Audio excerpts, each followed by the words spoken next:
Le vent tourne au Mali. Les groupes armés terroristes qui semaient la terreur pendant des années font désormais face à une force implacable, les forces armées maliennes.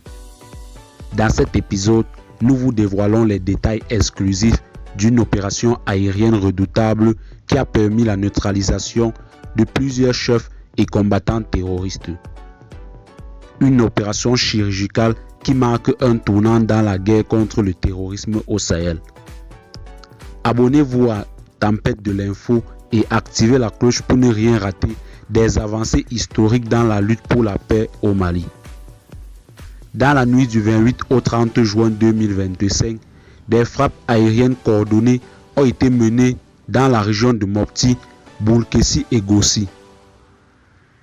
Grâce à un travail minutieux de renseignement, les forces armées maliennes ont identifié plusieurs regroupements de combattants terroristes affiliés à la Katiba Massina d'Amadou Koufa. Les cibles étaient précises: caches d'armes, lieux de planification et convois en mouvement.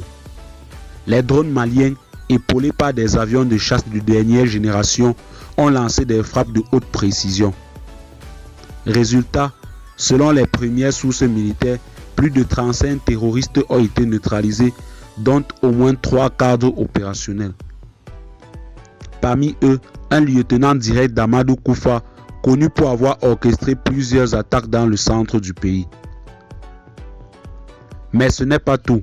Ces frappes ont aussi permis la destruction de plusieurs véhicules techniques, de stocks d'armes et de motos utilisés pour les incursions rapides dans les villages. Les autorités maliennes ont salué une opération stratégique et déterminée dans l'effort global de sécurisation du territoire national. Une démonstration claire que les forces armées maliennes ont désormais les moyens et la volonté de passer à l'offensive. Le Mali reprend son destin en main et ce n'est que le début.